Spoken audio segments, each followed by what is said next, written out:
"When I grow up, I'll marry you," she told the Duke.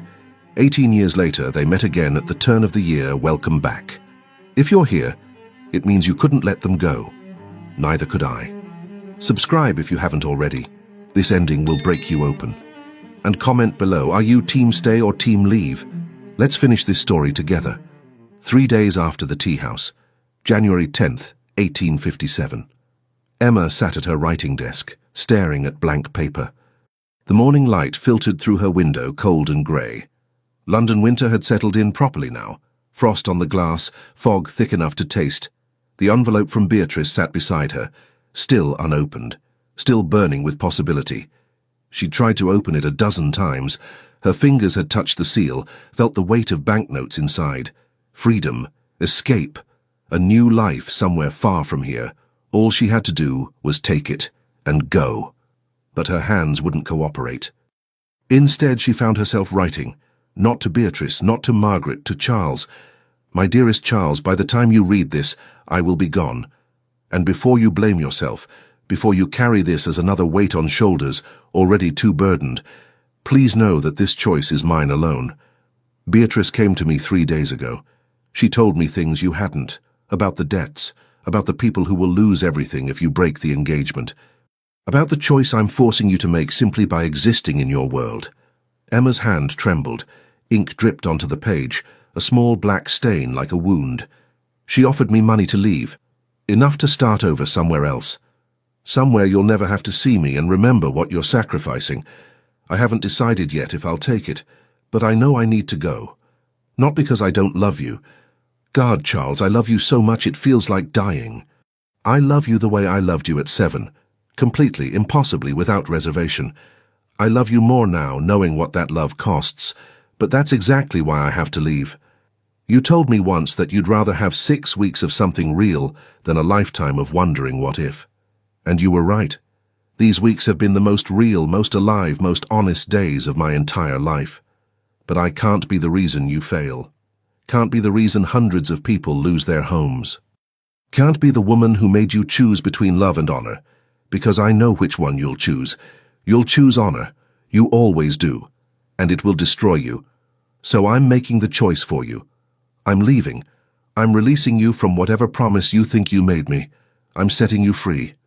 A tear fell, smudging the ink. Emma wiped it away roughly, but more came.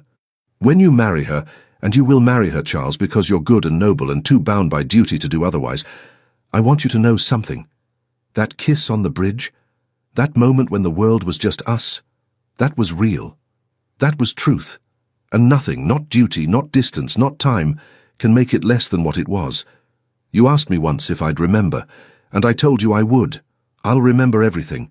Your hand on my face, your voice saying my name like a prayer. The way you looked at me like I mattered. I'll carry it with me always. Be happy, Charles. Or if you can't be happy, at least be at peace. You deserve that much. I love you. I'll always love you. But sometimes love means letting go. Yours, even when I can't be, Emma." She set down the pen, read the letter through blurring vision, folded it carefully, her hands shaking, and then she burned it. The paper caught quickly, flames consuming her words, turning confession into ash. Emma watched it blacken and curl, watched her goodbye disappear into smoke, because she couldn't send it. Couldn't make that choice for him, no matter what she'd written. Couldn't rob him of his own agency the way the world had robbed him of everything else. A knock at the door interrupted her thoughts. "Miss Emma?" Sarah, the maid, peeked in. "You have a caller. He says it's urgent." Emma's heart lurched. "Who?" "Lord Thornhill, miss." "Not Charles, his friend." Emma's stomach knotted. "Show him to the drawing room. I'll be down in a moment." She composed herself quickly, washing her face, pinning up her hair, trying to erase the evidence of tears. When she descended, she found Benjamin Thornhill standing by the window, his expression grave. "Lord Thornhill," Emma said quietly. "This is unexpected." He turned. His kind eyes studied her carefully. "Miss Ashford, thank you for seeing me. Is he all right? Physically?" "Yes." "In every other way?" Thornhill's expression darkened. "No, he's not all right at all." Emma's hands twisted in her skirt. "What happened?" He came to me last night, barely coherent. Said he couldn't do it anymore. Couldn't keep pretending. Couldn't... Thornhill stopped, his jaw tightening. He asked me to help him find a way out. Out? Of the engagement, of the debts, of the trap his father left him in. Thornhill moved closer, his voice urgent. Miss Ashford, I've known Charles since we were boys. I've never seen him like this. He's breaking, and he's breaking because of you.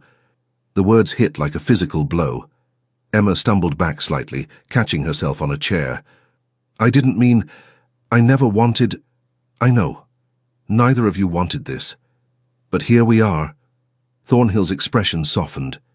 He loves you. Desperately. Completely. In a way I didn't think he was capable of loving after what his father did to him.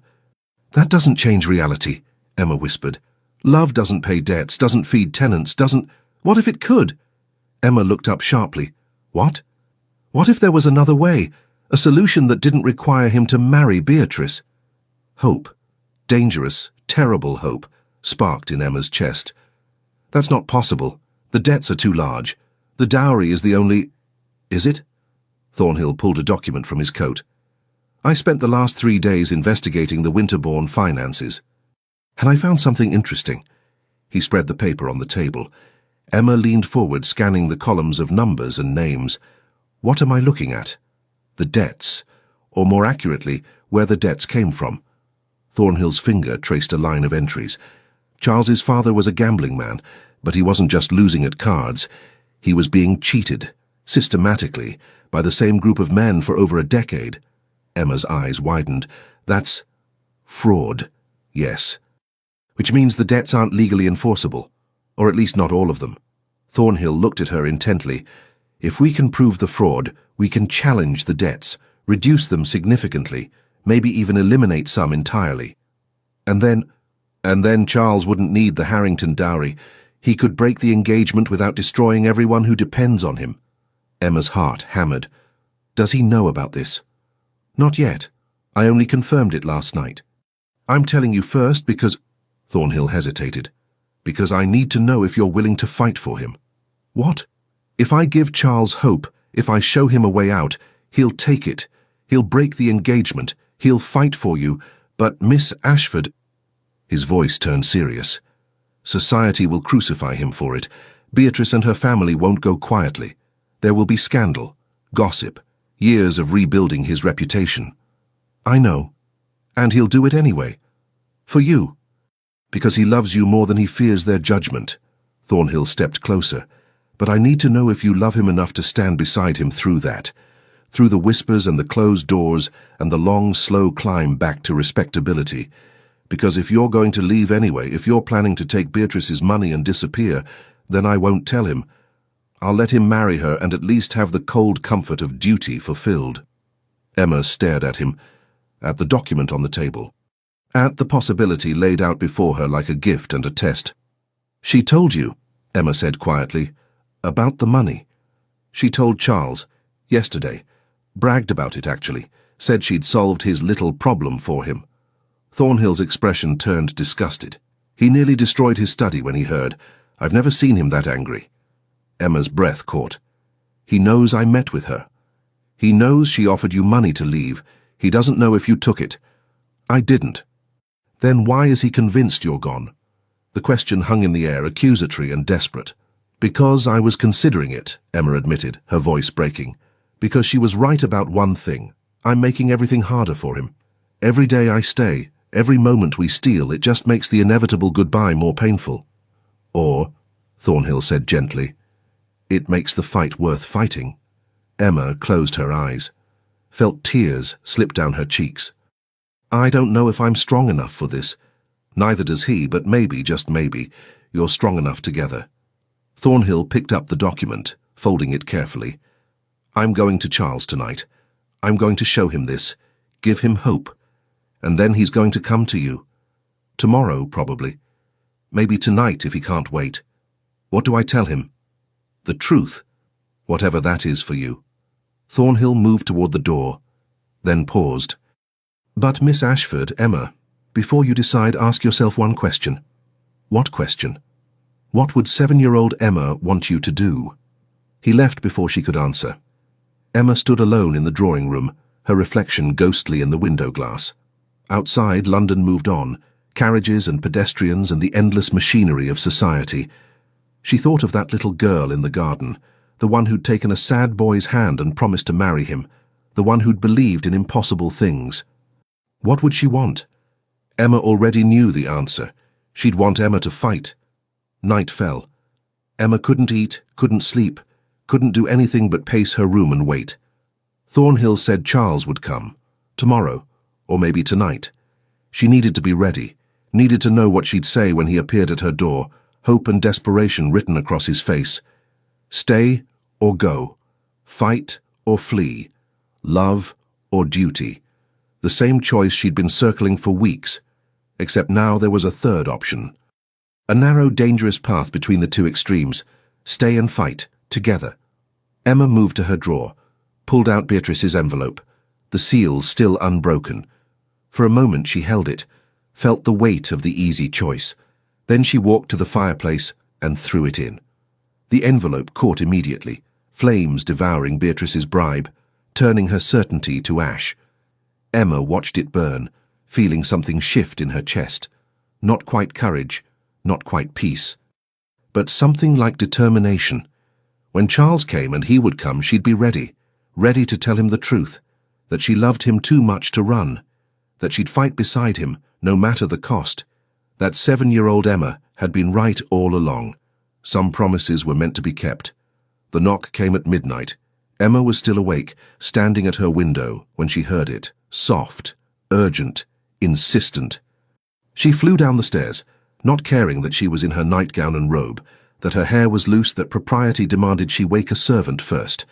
She opened the door. Charles stood in the winter darkness, his chest heaving like he'd run the entire way. Snow dusted his hair and shoulders. His eyes were wild, desperate, alive. "Emma," he gasped. "Ben told me, the debts, the fraud. There's a way out, and I—" He stopped, drinking in the sight of her. "Tell me you're still here. Tell me you didn't take her money. Tell me—" Emma stepped forward and kissed him, not gently, not tentatively, with every ounce of determination she'd spent weeks trying to suppress. Charles froze for a heartbeat. Then his arms wrapped around her, lifting her slightly, pulling her close as if he could fuse them together through sheer will.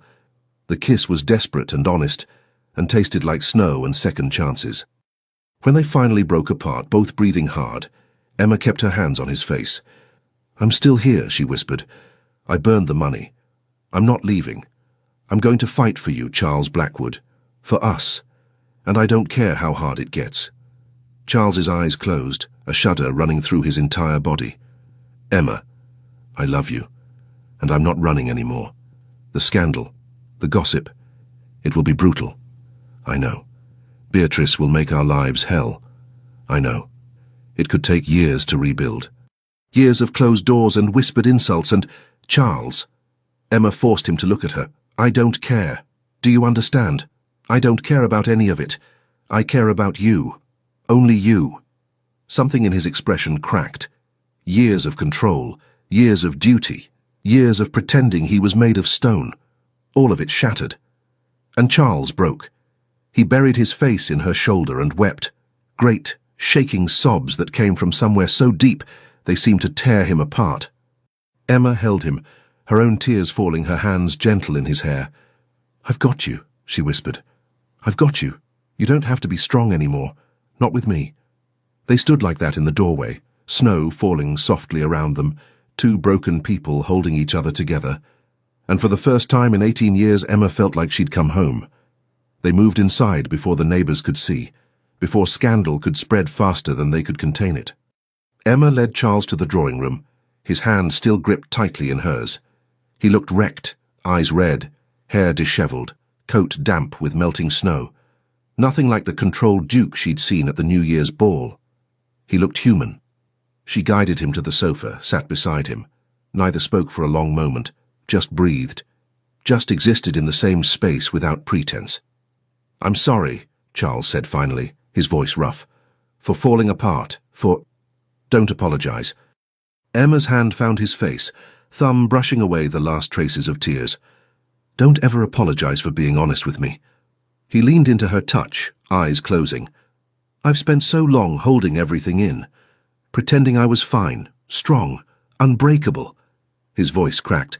I forgot what it felt like to just feel. Then feel now, with me. No more walls. Charles opened his eyes. In them, Emma saw exhaustion and hope warring for dominance. Ben showed you the documents? He did. And he said if the fraud can be proven, the debts become manageable. You wouldn't need Beatrice's dowry. It's not guaranteed. The investigation could take months. We'd have to go through courts, challenge powerful men who won't want their cheating exposed. Charles's jaw tightened. And even if we win, there will be consequences. Social consequences, political consequences.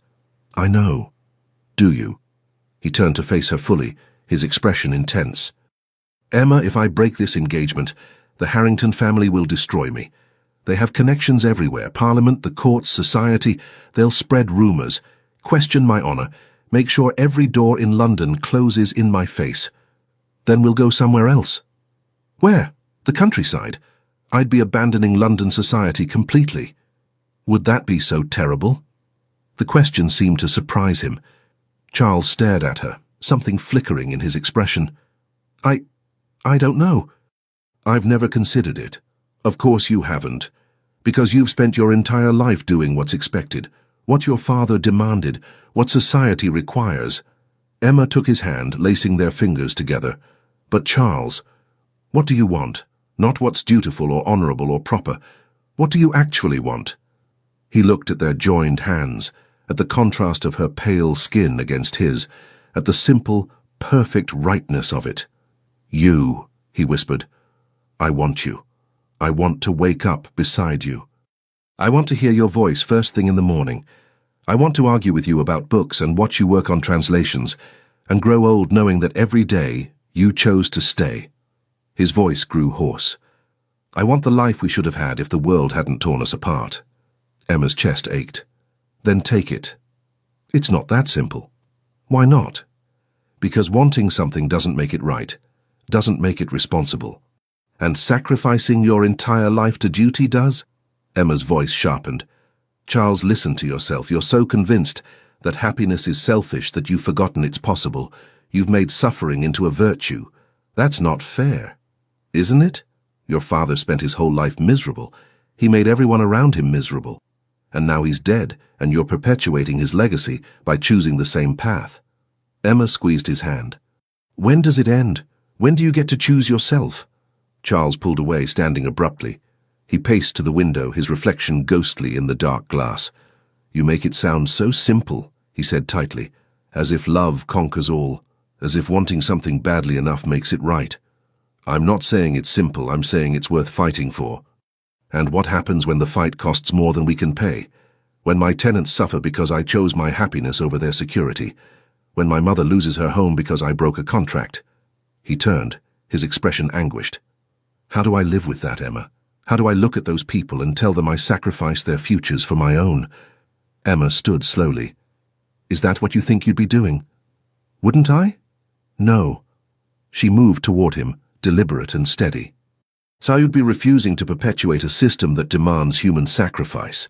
You'd be saying that one man's life, your life, has value beyond what it can provide to others. You'd be choosing to break a cycle of suffering that's gone on for generations. That's idealistic nonsense.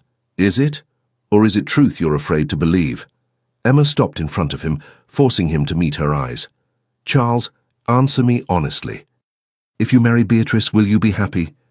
Happiness isn't... Answer the question. He was quiet for a long moment. No. Will she be happy? She doesn't want happiness. She wants position, power. So you'll both be miserable. You'll have children you resent because they trapped you further. You'll grow old in a house that feels like a prison, and eventually you'll become exactly what your father was, bitter, cruel, and utterly alone. Emma's voice softened. Is that the legacy you want to leave? Charles's hands curled into fists. What choice do I have? The one I'm offering you right now. Fight. With me. For us. And if we lose? Then we lose together. But at least we tried. Charles stared at her, something breaking behind his eyes. You're asking me to gamble everything on a possibility. No, I'm asking you to gamble everything on us. Emma stepped closer, close enough to feel the heat of him. I'm asking you to trust that what we have is worth protecting, worth fighting for, worth the risk. Emma, I know it's terrifying. I know it goes against everything you've been taught. But Charles, her voice cracked, I can't watch you marry her. I can't stand in that church and watch you promise yourself to someone else while I... She couldn't finish. Tears choked her, hot and relentless. Charles's arms came around her immediately, pulling her close. Don't cry. Please don't cry. Then give me a reason not to, Emma whispered against his chest. Tell me you'll fight. Tell me you'll choose us. She felt him shudder, felt the war raging inside him. I'm terrified, he admitted quietly. Terrified of failing, of letting people down, of proving my father right that I'm too weak for this. You're not weak. You're human. There's a difference. Is there? Yes. Emma pulled back just enough to look at him. Weak men run from hard choices. Strong men make them even when they're terrified. And Charles, you're the strongest person I know, not because you carry impossible burdens without complaint, but because you're still here, still trying, still hoping that maybe, just maybe, there's another way. Charles's thumb traced her cheekbone, catching tears. When did you become so wise? When I decided to stop running. Emma covered his hand with hers. I spent 18 years hiding. 18 years telling myself that wanting was selfish, that loving you was a childish fantasy I needed to outgrow. But I was wrong. Love isn't weakness, Charles. It's the only thing strong enough to survive what we've been through. His forehead dropped to rest against hers. They stood like that, breathing the same air, hearts beating in imperfect synchronization. If we do this, if I break the engagement, there's no going back, Charles said quietly. I know. Beatrice will spread every ugly rumor she can invent. Society will turn on us. It will be years before we're accepted again, if we're ever accepted. I know, and we might fail. The investigation might lead nowhere. The debts might be insurmountable. We might lose everything. Charles, Emma pulled back, holding his gaze. I already lost everything once. I survived it. We'll survive this too. Something in his expression shifted. The fear didn't disappear, but determination rose to meet it. Together, he said slowly, testing the word. Together, Emma confirmed. Charles exhaled shakily. Then we fight. We fight. God help us both, or God help anyone who gets in our way. Charles laughed, a real laugh, surprised and genuine. It transformed his face, made him look years younger. When did you become fierce? I've always been fierce. You just forgot while I was gone. I'll never forget again. His hands framed her face, thumbs brushing her cheeks with devastating gentleness. Emma Ashford, I love you.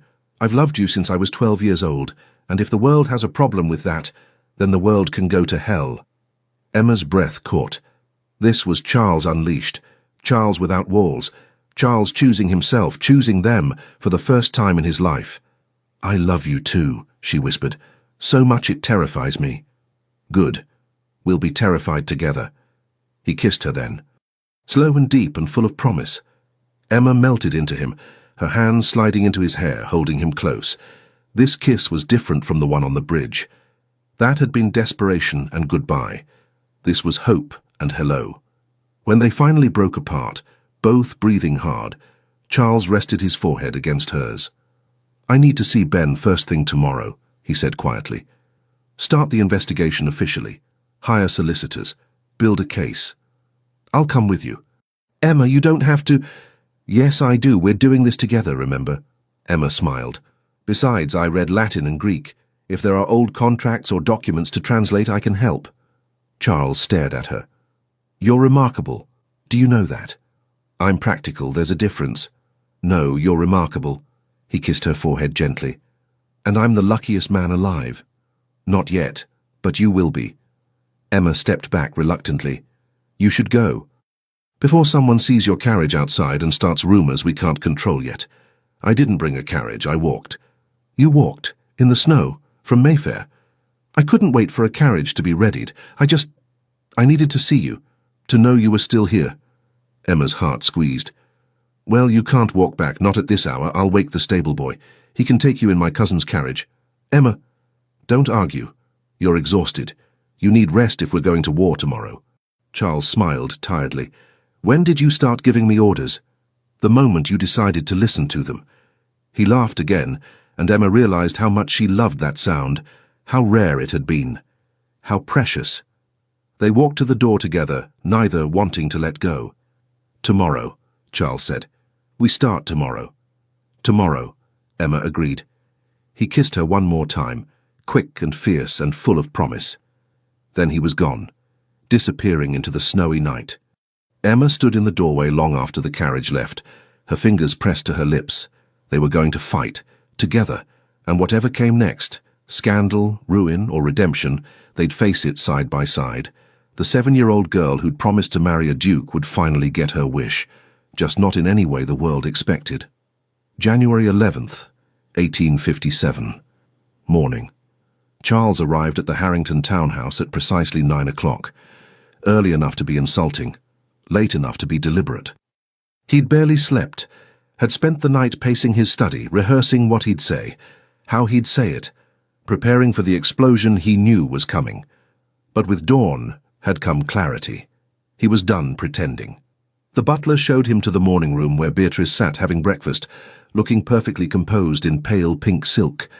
She smiled when she saw him, a smile that didn't reach her eyes. Charles, this is unexpected. We're not scheduled to meet until Thursday. We need to talk. He remained standing, his posture rigid. Privately, Beatrice's smile tightened. She waved a hand, dismissing the servants. The door clicked shut, leaving them alone. Well, she said, her tone light but wary. You look positively grim. Has something happened? You went to Emma. Beatrice's expression didn't change. Ah, so she told you. No, you did, yesterday, to Ben. You told him you'd solved my little problem.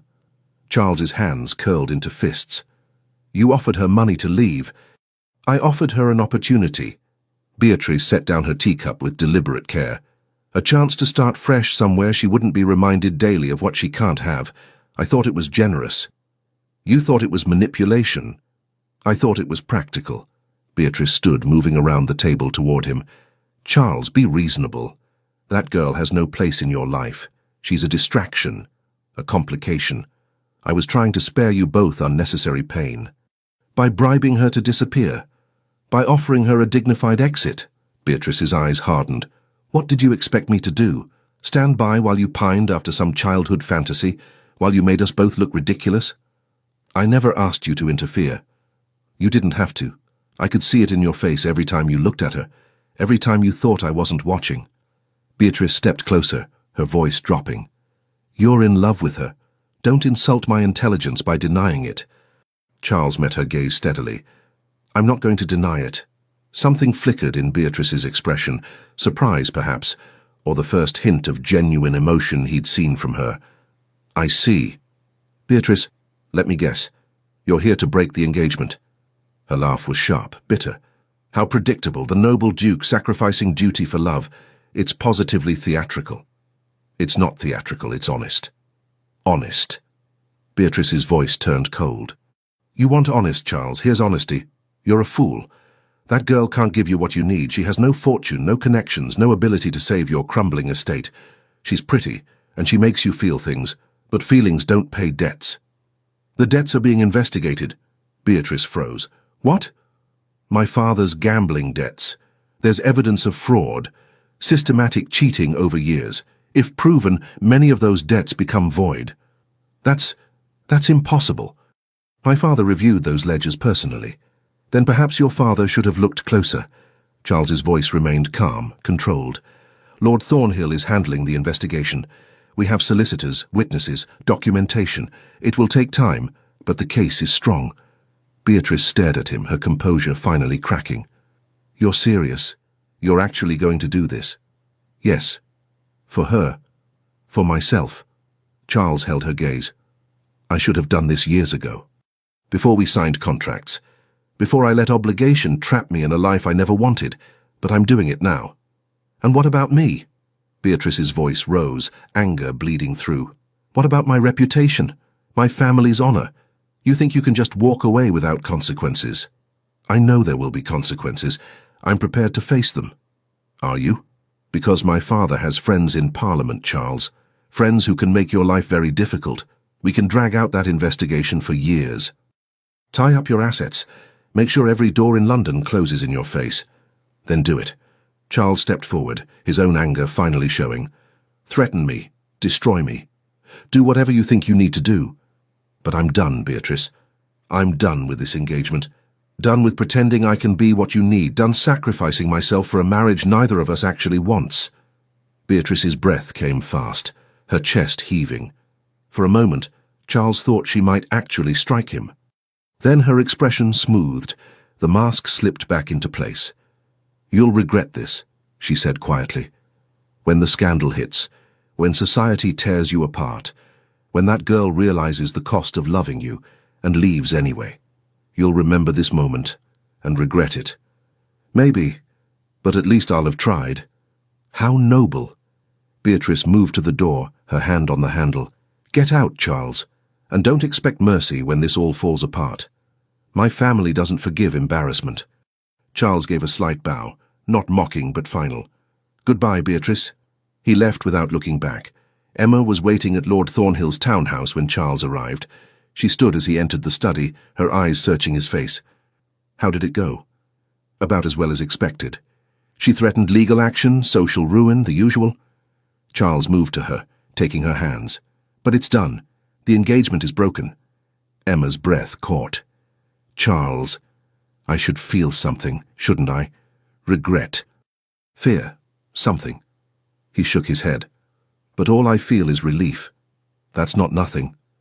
No, it's everything. He squeezed her hands gently. Where's Ben? In the library with the solicitors. They've been going through documents since dawn. Emma's expression grew serious. Charles, there's a lot of evidence. More than Thornhill initially thought. Your father was cheated out of thousands of pounds. Can we prove it? We can. But it's going to be ugly. Public. These men have reputations to protect. They won't surrender quietly. Charles nodded slowly. I know. How long? Months at least. Maybe a year. Emma studied him. Are you sure about this? Are you asking if I'm sure about breaking the engagement? Or if I'm sure about you? Both. Charles pulled her closer, one hand cupping her face. I'm sure about you. Everything else is just details. Emma rose on her toes and kissed him, brief but fierce. When she pulled back, her eyes were bright. Then let's go see what we're up against. The library was chaos. Documents spread across every surface, 3 solicitors arguing points of law, Thornhill orchestrating it all with military precision. He looked up when Charles and Emma entered. Ah, the man of the hour. How did Lady Beatrice take the news? She threatened to destroy me. Naturally. Did she mean it? Probably. Excellent. I do love a challenge. Thornhill gestured to the documents. Gentlemen, His Grace. And Miss Ashford, who will be assisting with translations. The solicitors, all middle-aged men in severe black coats, looked sceptical. One raised an eyebrow. The lady reads Latin and Greek, Thornhill said mildly. Better than any of us, I'd wager. So unless you object to actual competence, I suggest you make room.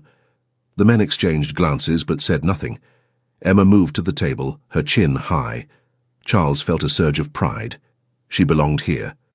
Not hiding in shadows, but standing in the light, using her skills, proving her worth. What have you found? Charles asked. The lead solicitor, Mr. Pemberton, cleared his throat. Quite a bit, Your Grace. The fraud is extensive. Your father was deliberately targeted by a group calling themselves the Gentlemen's Club. They used marked cards, loaded dice, and accomplices planted at every game. How many men were involved? At least 12, all titled, all respectable. Pemberton's expression darkened. Including Lord Harrington. Charles went still. Beatrice's father? Yes, Your Grace. He was one of the primary organizers. He and your father played cards regularly. He knew exactly how much your father could lose before the estate became vulnerable. The implications hit Charles like a physical blow. The engagement was likely planned from the beginning, Thornhill said grimly. They bankrupt your father. You inherit the debts. You become desperate. And conveniently, Lord Harrington has a marriageable daughter and a fortune large enough to solve all your problems. In exchange for my name and position. Precisely. It's elegant, really. Vicious, but elegant. Emma's hand found Charles's arm. That's why Beatrice was so certain you'd go through with it. She knew you had no choice. I always had a choice, Charles said quietly. I just didn't know it. Well, you know it now. Thornhill picked up a document. We have witnesses. Servants who saw the marked cards, a dealer who was paid to cheat, even a few guilty consciences willing to testify in exchange for immunity. When can we file? Within the week. But Charles, Thornhill's expression grew serious. Once we do this, there's no going back. These men will fight, dirty. They'll question your sanity, your honor. They'll drag Emma's name through every scandal sheet in London. They'll paint you as a delusional fool who threw away a good marriage for a fortune hunter. Emma's not... I know, you know. But they'll say it anyway, and some people will believe it. Thornhill looked between them. I need you both to be prepared for that, for the ugliness that's coming. Emma straightened her shoulders. I've survived exile and disgrace. I can survive gossip. And you? Thornhill asked Charles. Charles looked at Emma, at her determined expression, her fierce eyes, her refusal to back down, then back at Thornhill. Let them come. The announcement appeared in the Times 3 days later. The Duke of Winterbourne regrets to inform society that his engagement to Lady Beatrice Harrington has been dissolved by mutual agreement. Both parties wish each other well in their future endeavours. Mutual agreement. As if Beatrice had agreed to anything. The scandal sheets were less polite.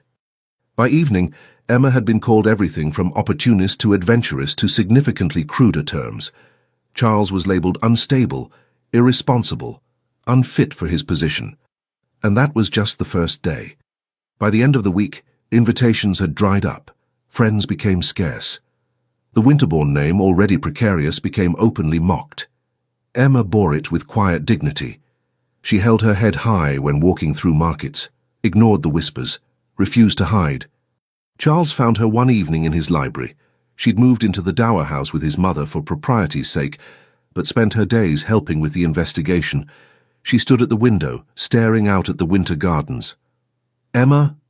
She turned. Her eyes were red but dry. They threw eggs at the carriage today, when I was returning from the solicitor's. Charles's jaw tightened. Who? Does it matter? They were children, probably paid by someone to do it. Emma wrapped her arms around herself. I thought I was ready for this, for the cruelty. But Charles, they hate me. They hate us. And I'm starting to wonder if... Don't. Charles crossed the room, pulling her into his arms. Don't doubt. Not now. Not when we're so close. Close to what? Winning? Losing? I can't even tell anymore. Close to being free. Charles tilted her chin up, forcing her to meet his eyes. Emma, listen to me. This is the worst part. The part where they try to break us. But we don't break, we bend, we survive, and we come out stronger. How can you be so certain? Because I have you. And you have me. And together. He kissed her forehead gently. Together, we're stronger than anything they can throw at us. Emma closed her eyes, leaning into him. I love you. I love you too, more than I thought it was possible to love someone. They stood like that as darkness fell, two people against the world, refusing to surrender. Outside, London raged. Inside, they held each other, and prepared for the battle still to come. February 14th, 1857, 6 weeks after the broken engagement. The courtroom was packed, every seat filled with nobility, journalists, curious onlookers, hoping to witness the Duke of Winterbourne's public humiliation. The air was thick with judgment and the rustle of expensive fabric. Emma sat in the gallery beside Margaret, her hands folded tightly in her lap. She wore dark blue, sombre, respectable, chosen carefully to avoid giving scandal sheets any ammunition. Her blonde hair was pinned severely back, no jewellery except her mother's simple pearl earrings. She looked like someone prepared for battle. Charles sat at the front with Thornhill and the solicitors, his posture military straight. He hadn't looked back at her once. Couldn't, probably. Couldn't afford the distraction when everything hung in the balance. The judge entered, Lord Justice Carmichael, elderly and stern, with a reputation for despising fraud almost as much as he despised social disorder. Emma's stomach knotted. This man would decide their future. "All rise," the clerk intoned. The courtroom stood as one, then settled back into tense silence.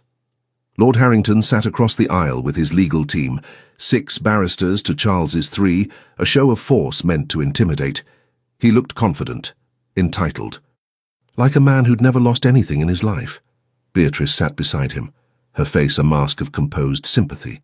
She'd been brilliant in the press, the jilted bride, gracious in her heartbreak, worried for Charles's deteriorating mental state. The perfect victim. Emma's hands curled into fists. "Your Honor," Pemberton stood, his voice carrying clearly. "We are here today to present evidence that the late Duke of Winterbourne was systematically defrauded by Lord Harrington and 11 associates over a period of 13 years. That fraud resulted in debts totaling £47,000, debts that are legally void due to the criminal nature of their origin." A murmur ran through the courtroom. 47,000, a staggering sum. Lord Harrington's barrister, a silver-haired man named Whitmore, rose smoothly. "Your Honor, this is nothing more than a desperate attempt by the current Duke to escape legitimate debts. The late Duke was a gambler, a poor one. These losses were incurred fairly, and my client has documentation proving every transaction." "Documentation, we will demonstrate, was falsified," Pemberton countered. "By whom? Dead men who can't defend themselves?" The judge's gavel cracked. "Gentlemen, you'll present your cases in turn. Mr. Pemberton, call your first witness." What followed were hours of testimony. Servants who'd seen marked cards, a dealer who'd been paid to cheat, now conscience-stricken, a bookkeeper who'd kept detailed records of suspicious patterns in the games. Each witness was torn apart by Whitmore, their memories questioned, their motives impugned, their characters dragged through mud. Emma watched Charles through it all, saw the tension in his shoulders.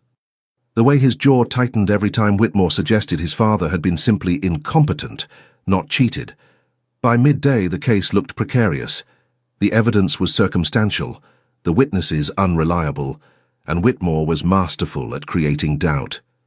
"This is going badly," Margaret whispered. "Charles looks determined," Emma said quietly. "He looks determined." But privately she worried. What if they lost? What if the judge ruled against them? Charles would be ruined. Everything they'd fought for, gone. The afternoon session began with Thornhill taking the stand. He testified about the investigation, the patterns he'd uncovered, the way the same men appeared at every game where Charles's father lost heavily. "Lord Thornhill," Whitmore said smoothly during cross-examination, "isn't it true that you're a close personal friend of the Duke of Winterbourne?" "Yes." "And that you have a vested interest in seeing him escape these debts?" "I have an interest in seeing justice done." "Justice? Or loyalty?" Whitmore smiled thinly. "Tell me, Lord Thornhill, how much did the Duke pay you to conduct this convenient investigation?" "Nothing. I did it because I believe in the truth or the version of truth that saves your friend's estate." Whitmore turned to the judge. Your Honor, this entire case rests on the testimony of paid witnesses and biased friends. There is no credible evidence of fraud, only a young Duke desperate to escape his father's mistakes." The judge's expression was unreadable. "Mr. Pemberton, do you have anything further?" Pemberton stood slowly. Emma held her breath. "Your Honor, I have one final witness, someone who can speak directly to Lord Harrington's intent and methods." "Call them." "I call Lady Beatrice Harrington." The courtroom erupted. Beatrice went white. Her father stood immediately, his face purple with rage. "Objection!" Whitmore shouted. "Lady Beatrice is not on the witness list." "She was added this morning, Your Honor, properly filed." Pemberton held up papers. "The lady has information relevant to this case." The judge studied the documents, then nodded. "I'll allow it. Lady Beatrice, please take the stand." Beatrice rose slowly, her composure fractured. She moved to the witness box like someone walking to an execution. Emma leaned forward, This wasn't planned, or if it was, Charles hadn't told her. Pemberton approached gently. "Lady Beatrice, thank you for your courage in testifying today." She said nothing, her hands gripped tight in her lap. "Lady Beatrice, you were engaged to the Duke of Winterbourne until recently. Is that correct?" "Yes." Her voice was barely audible. "And during that engagement, did your father discuss the nature of the Duke's financial difficulties with you?" A pause. "Yes." "What did he tell you?" Beatrice's eyes flicked to her father, to Charles, back to Pemberton. "He said the Duke was drowning in his father's gambling debts, that he needed our family's money to survive." "And did he say how those debts were incurred?" Another pause. Longer. The courtroom held its breath. "Lady Beatrice," the judge said quietly, "you're under oath." Beatrice's composure cracked. Tears filled her eyes. Real tears, Emma realized. Not performance, actual emotion. "He said they'd been planning it for years," she whispered. "That my grandfather and father had identified the old Duke as a target, someone with a title and diminishing resources, someone who could be—" Her voice broke. "Someone who could be manipulated into gambling away everything." The courtroom exploded. Harrington lunged toward the witness box, his barrister holding him back. Journalists scribbled frantically. The judge's gavel cracked repeatedly. "Order, order," Beatrice continued, tears streaming now. "They marked the cards. They rigged the games. They made sure he lost everything so that when his son inherited, he'd be desperate enough to marry me, to bind the Winterbourne name to our fortune." "And you knew this?" Pemberton asked quietly. "Not at first. But my father told me before the engagement was announced. He said—" She looked at Charles, her expression broken. "He said it was a brilliant strategy, that I'd be a duchess and he'd control one of England's oldest titles, and I went along with it because I wanted the position, because I thought—" Her voice dropped to a whisper. "Because I thought wanting to be a duchess was enough reason to destroy someone's life." Silence. Absolute silence. "Why are you telling the truth now?" Pemberton asked. Beatrice looked at her hands. "Because I've spent 6 weeks watching what real love looks like. Watching Charles and Miss Ashford endure scandal and mockery and genuine suffering. And I realized—" She looked up at the judge. "I realized I was helping perpetrate something monstrous. And I couldn't anymore. I couldn't stand in front of God and lie about this." She stepped down, her father's murderous glare following her. The judge was silent for a long moment. "Lord Harrington, do you wish to testify in your own defense?" Harrington's face was apoplectic, but his barrister whispered urgently in his ear. Finally, he shook his head. "Very well." The judge looked at the papers before him. "This case is adjourned while I consider the evidence. I will render my decision within the week." The gavel fell. Charles found Emma outside the courtroom, Margaret having discreetly disappeared. He looked exhausted, drained by hours of testimony and the weight of everything riding on this verdict. "Did you know," Emma asked quietly, "that Beatrice would testify?" "No. Pemberton approached her 3 days ago. I had no idea if she'd agree." Charles ran a hand through his hair. "Emma, if the judge doesn't believe her, if he thinks it's a coordinated lie, he'll believe her. Everyone in that room saw her face. That wasn't acting. She destroyed her own father, her family's reputation. Everything. She told the truth. Finally." Emma took his hand. "Charles, whatever happens now, we did everything we could. The rest is up to the judge. And if we lose, then we leave London, start over somewhere else. I can translate manuscripts anywhere. You can manage the estate from the countryside. We'll survive." Charles pulled her close, his forehead resting against hers. "I don't deserve you." "Probably not. But you're stuck with me anyway." He laughed, a tired, genuine sound. "I love you, Emma Ashford. I love you too, Charles Blackwood, no matter what happens." They stood like that in the courthouse corridor, holding each other while London's elite streamed past, whispering and judging and speculating. Let them talk. For the first time in weeks, Emma felt something like peace. They'd told the truth, all of it. Now they just had to wait. 5 days later, February 19th, 1857. The letter arrived by special courier at dawn. Emma was having tea with Charles's mother in the Dower House when it came. Lady Winterbourne, a kind, gentle woman who'd been nothing but welcoming, opened it with shaking hands. It's from the court. She read quickly, her eyes widening. Oh my. What does it say? Emma could barely breathe. Lady Winterbourne looked up, tears streaming. We won. The judge ruled in our favor. The debts are void. Charles is free. Emma's teacup slipped from her fingers, shattering on the floor. She didn't notice. Free, she whispered. All of it. The fraud is proven. Lord Harrington is being investigated criminally. And Charles... Lady Winterbourne laughed through her tears. Charles is completely, utterly free. Emma stood on shaking legs. I need to see him. He's at the townhouse. Pemberton was sending word there first. Emma ran through the gardens, through the gate, up the path to the main house. Servants stared, but she didn't care. She burst through the door, calling his name. Charles, Charles! He appeared at the top of the stairs, the letter in his hand, his face transformed by something Emma had never seen there before. Joy, pure, unfiltered, uncomplicated joy. Emma! She flew up the stairs. He caught her halfway, lifting her, spinning her, both of them laughing and crying at once. We won, he gasped. We actually won. I know. Emma cupped his face, kissing him through tears. You're free. We're free. Marry me. The words tumbled out, unplanned and perfect. Emma froze. What? Charles set her down gently, keeping his hands on her waist. Marry me, Emma. Not someday, not eventually. Now, as soon as the banns can be read, marry me and let me spend the rest of my life proving that choosing you was the best decision I ever made. Emma's vision blurred with tears. Charles, I know we should wait. Let the scandal die down. Be proper. But Emma, his voice cracked. I've waited 18 years for you. I don't want to wait anymore.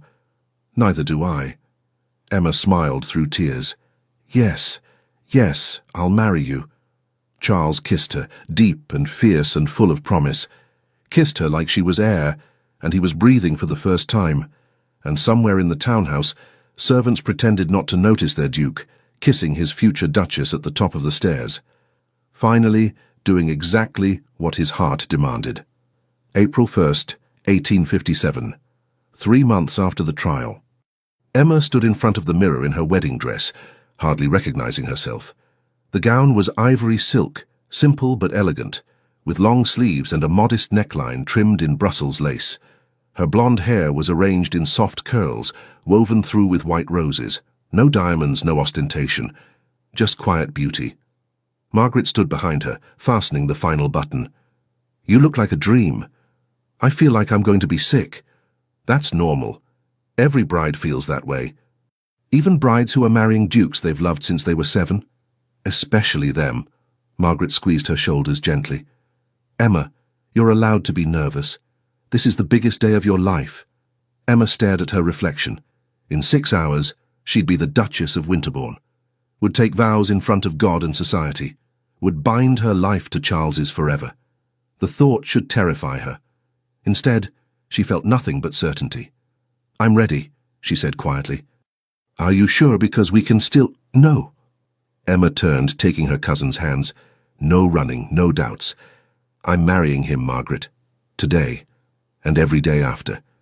Margaret's eyes filled with tears. You're remarkable. Do you know that? I'm just a woman who got a second chance. I'm not wasting it.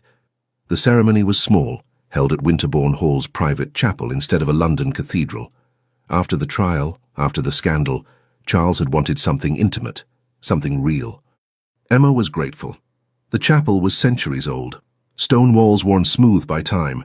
Spring sunlight streamed through stained glass windows, painting everything in colors of amber and rose. White roses covered every surface. Charles's doing, she'd learned. He'd remembered her love of them.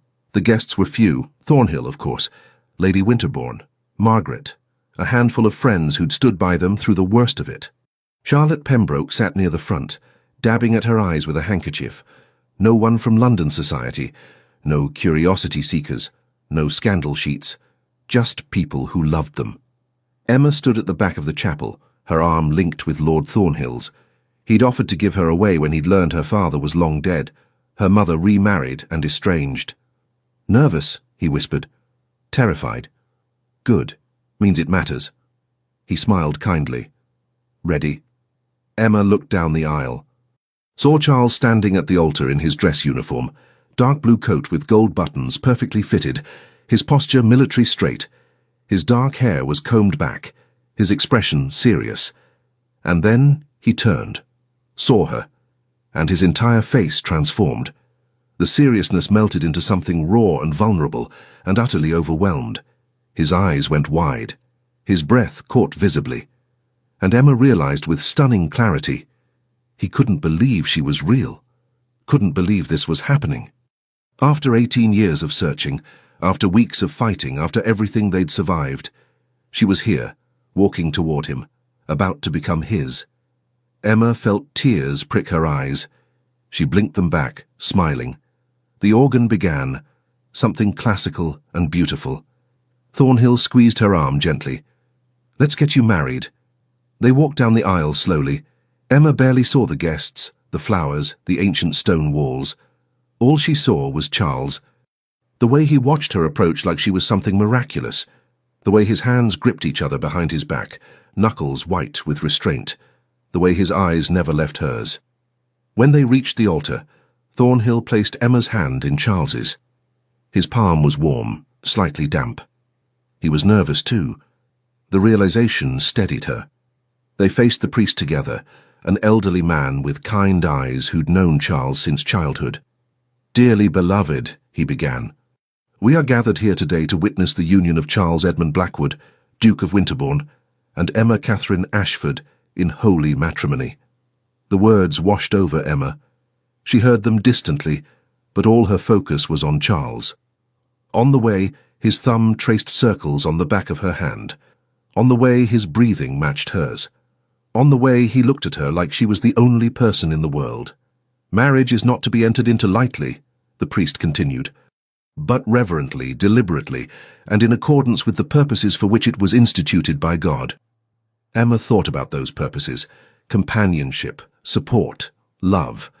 They'd had all of that before the vows. The ceremony was just making official what had been true for 18 years.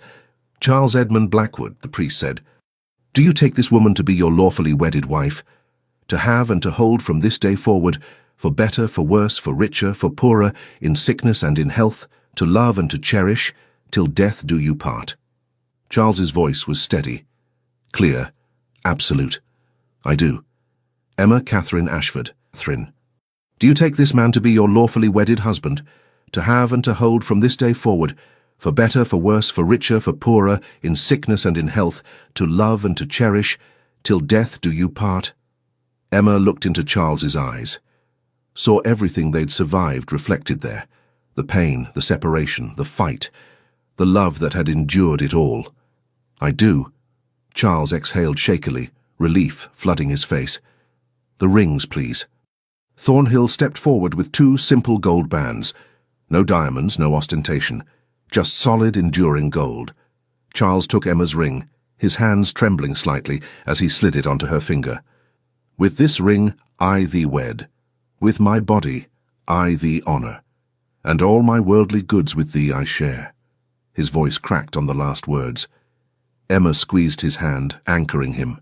She took his ring, sliding it onto his finger with steady hands. With this ring I thee wed. With my body I thee honour. And all my worldly goods with thee I share, the priest smiled. By the power vested in me by God and the Church of England, I now pronounce you husband and wife. He paused, his eyes twinkling. You may kiss your bride, your grace. Charles didn't need to be told twice. His hands framed Emma's face with devastating gentleness. He leaned down slowly, giving her time to breathe, to prepare. And then he kissed her. Soft, reverent, full of promise and joy and 18 years of waiting. Emma melted into him, her hands finding his chest, feeling his heart hammering beneath her palms. The chapel disappeared. The guests disappeared. Everything disappeared except this, his lips on hers, his hands holding her like she was precious. The taste of tears, hers or his she couldn't tell. The kiss of 2 people who'd fought the world and won. When they finally broke apart, Charles rested his forehead against hers, both of them breathing hard. My wife, he whispered, testing the words. My husband, Emma replied, smiling through tears. The chapel erupted in applause. The reception was held in Winterbourne Hall's gardens. Spring had arrived early, painting everything in shades of green and pink, tables covered in white linen, food prepared by the estate kitchens, music from a small quartet, nothing elaborate, nothing performative. Just celebration. Emma stood with Charles near the fountain, the same fountain where she'd made her promise 18 years ago. The marble was weathered now, moss growing in the cracks, but the water still burbled peacefully, catching sunlight. Do you remember? Charles asked softly. Every detail. You were 7, wearing a torn dress, dirt on your face. You were 12, hiding from your father, angry at the world. And you took my hand and told me we'd be different when we grew up. Kinder, Emma said. We'd be kinder. Charles pulled her closer, his arms wrapped around her waist. Were we? Are we different? Emma looked up at him, at the man he'd become, still carrying scars from his childhood, but no longer defined by them, still burdened by responsibility, but no longer crushed by it, still capable of love despite everything that had tried to beat it out of him. Yes, she said, we're different, we're better, we survived. We did more than survive. Charles's thumb traced her cheekbone. We fought. We chose each other. We refused to let the world decide our fate. The 7-year-old would be proud. The 12-year-old definitely is. He smiled, that rare, genuine smile that transformed his face. Emma Blackwood, Duchess of Winterbourne, my wife. Say it again. Which part? All of it. Charles laughed, spinning her gently beside the fountain. Emma Blackwood, my wife, my Duchess, my love, the promise I kept, the future I chose, the woman who saved me from becoming my father. Emma rose on her toes, kissing him softly. You saved yourself. I just reminded you that you could. Then we saved each other. Yes, we did. They swayed together to the distant music, the fountain bubbling beside them, spring flowers perfuming the air. What happens now? Emma asked. Now? We live.